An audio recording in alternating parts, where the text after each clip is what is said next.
The world is at war again. A lot of people are feeling an incredible amount of stress over this new war. I know this because a couple people have sent me texts stating that. It's impossible not to feel stress. Wars are stressful, even obviously when you're not in them. And the way we talk about war, the way our media environment is constituted, is designed to produce stress.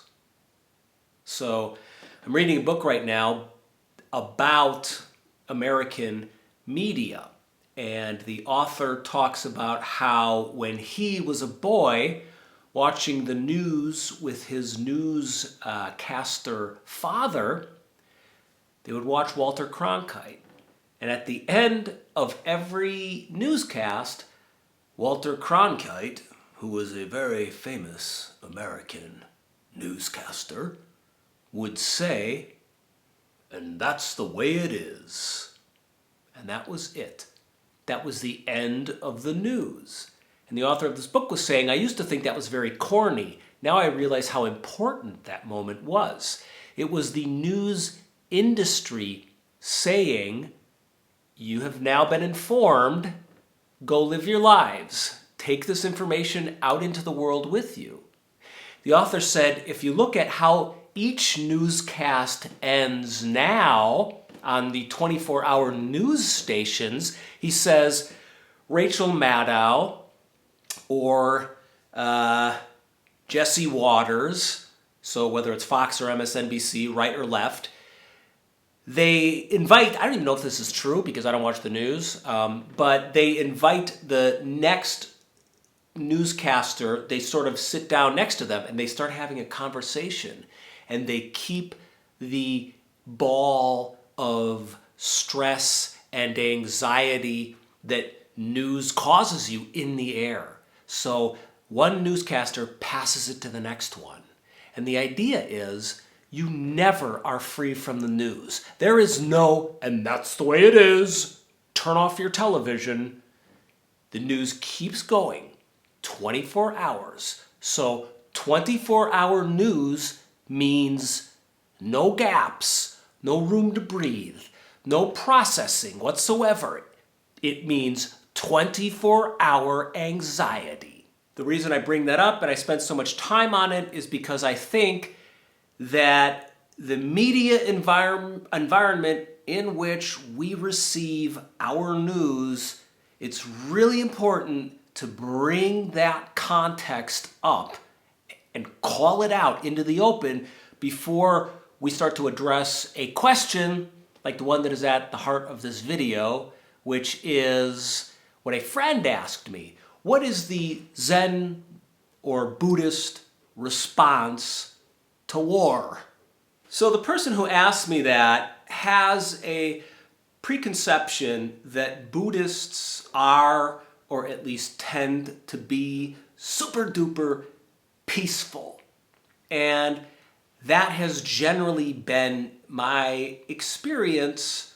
However, I have to say, when I first went to Mount Baldy, the Zen monastery where I lived for many years, a monk pulled me aside, we had a conversation, and due to something that I said, he told me, look, Mount Baldy is not a safe place. I didn't really know what he meant at the time, but I came to find out that a monastery was really, it was a place sometimes where people went head to head, and the energies were released from really deep down inside people. I mean, it was a safe place. You were held by the schedule, by the aura, if you will, or the reputation of the teacher, by the perceived nobility of the monks and the rituals, etc. All this stuff held you into place, and then sometimes some very, very, very deep things that you had been repressing for a very long time, probably because society made you, this stuff would explode out. So I'll tell you a story. One time I was in the kitchen working with a nun. She, I think, you get people who are mentally ill who come to monasteries and they don't have anywhere else to go. And sometimes they can be more functional than other times. And this nun was not functional during this retreat, let's put it that way. And I had to work in the kitchen with her. And she was a wonderful Tenzo, or kitchen Buddha. And I had to be under her. And a bee had gotten in her bonnet. And she was out for blood. And it was my blood that she was out for. So this very first night, we were starting to prepare food in the kitchen, and nothing that I did was right. And she just started yelling at me, and it became this thing where I didn't even know how to take the lid off a jar. She would come over and she would grab it from me, and she had this very skinny face and shaved hair, and she's enormous glasses, and she was kind of a small lady, and she moved very fast. She'd be in my space, looking at me and grabbing stuff from me and opening it for me and putting it down like I was supposed to do, right?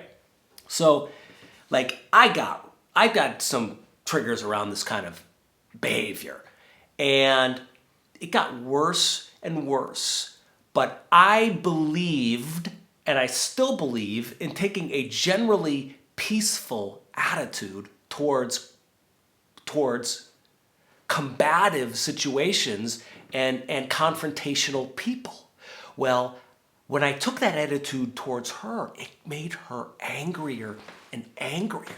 So here's what happened. At the end of the night, like at the end of the day, this first day, she was drying a knife, because you had to dry the knives before you put them back into the wooden knife thing. She was drying this big, long, clean silver blade, and she's drying it, and she starts looking at the cloth that she's drying it with. She's angrier and angrier. She comes at me, and she's got the knife, and she holds up the cloth, and she's shaking the knife in my face, and she's like, "Somebody has been coming in here during the breaks. They've been putting," and she starts stabbing the cloth with a knife. "They've been putting holes in this cloth." So apparently there was a hole higher up.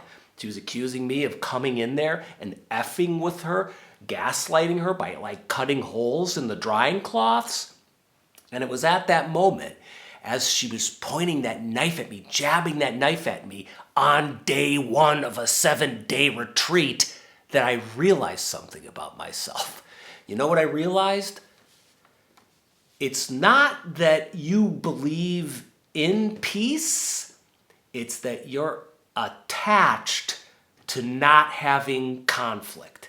It's an attachment, because there is no way out of this situation without confronting the situation. There's no way out. She's going to drive that knife into your chest by the end of this week if you don't do something.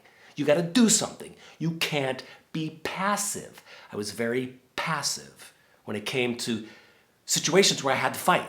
So I didn't necessarily fight, but I became proactive, which is something I never do in these sorts of situations. I'm usually like, "It's all good.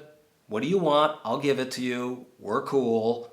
She wouldn't let me do that. I went to the head monk. I told him the situation. The head monk took the situation to my teacher, the Roshi, and the Roshi said, "Get her out of the kitchen."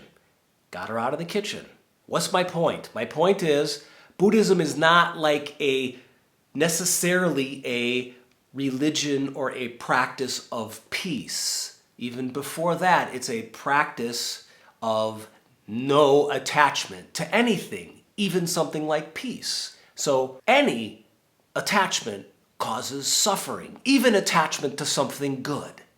So if Buddhism is the practice of not being attached to things or ideas, then there can't really be a Buddhist response to something like war, of course. Then we'd be attached to that general response, right? So if any person or group of people gets together to claim a Buddhist response to a war, or anything else for that matter, I'm generally really suspicious of it.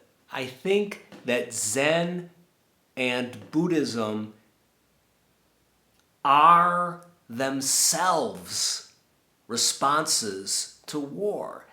Buddhism is itself a response to war. War is the ultimate attachment. If you think about it, you're so attached to something that you're willing to kill and die for it. I mean, name me a greater attachment than that. So we bring Buddhism to war, just like we bring it to life, bring it to our family, we bring it to the grocery store. It is our life. It is our relationship with our family and the context in which we buy groceries, etc. So we don't change Buddhism to fit war. Buddhism is the response to war. And I think that this holds true for other areas or disciplines that can be seen or viewed or thought of as a response to war, such as the arts. You don't change the arts when a war arrives. Art itself is a response to war.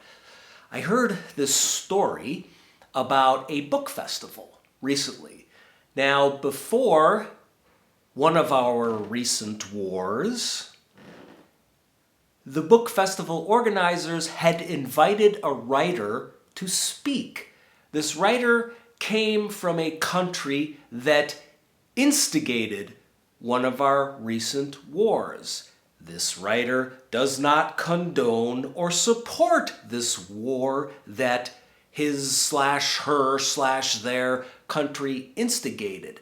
Nonetheless, once this war broke out, the book festival organizers uninvited this writer. They tore this writer out of their festival and said, "You can't give a talk here anymore because, why? Your country started a war." The writer didn't say or do or write anything confrontational or supportive of their country's militant fascistic government. They just happened to be born in that country. So as I said, as I've been trying to say, art and spirituality are themselves responses to war. In this case, if you uninvite an artist to your festival because of a war, well then you've lost to the war, okay? You've brought the war into your little book festival. You've let the war, kill one of your artists, one of your writers, someone on your team. Obviously, we know what's happening here. The book festival organizers are just trying to cover their own asses, to which I would say,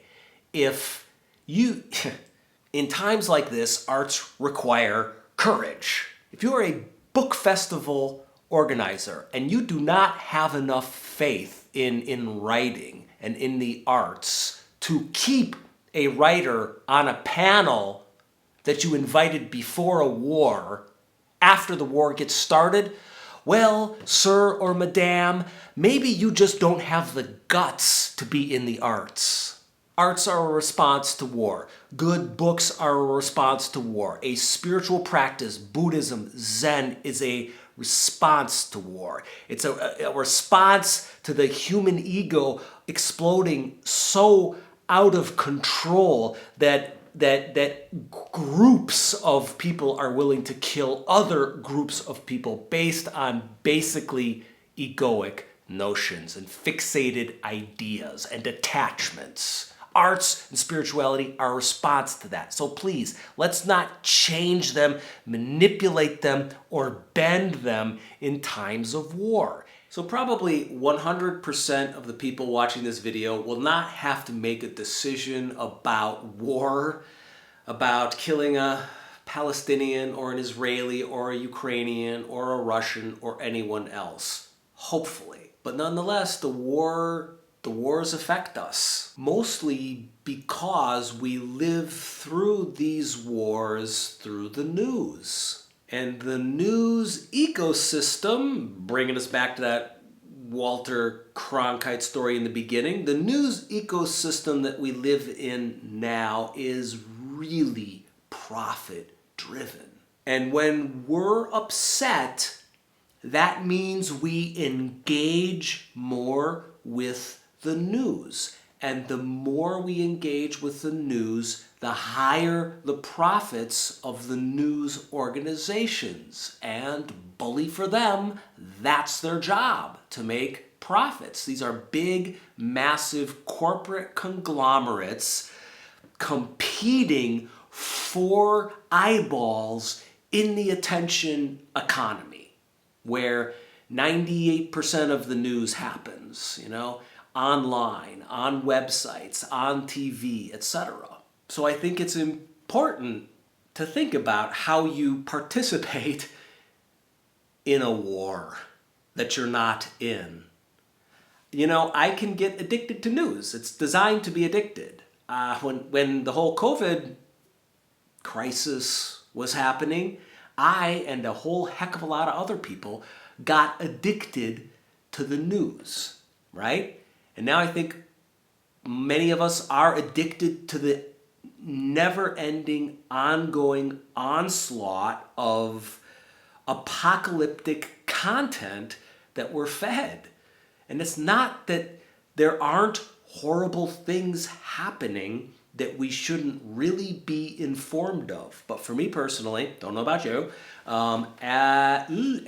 we enter into an era where there's a new war happening, and some really blood is going to be spilled, and blood is being spilled, and that there's such a gravitational pull on our attention in a situation like that, and there may be things that people can do, but watching the news, in my opinion, and being addicted to the news and having opinions about what's going on in the news and letting a news story trigger an avalanche of self-conversation or arguments with people in my life who maybe don't feel the same way I do, that's not a response to war.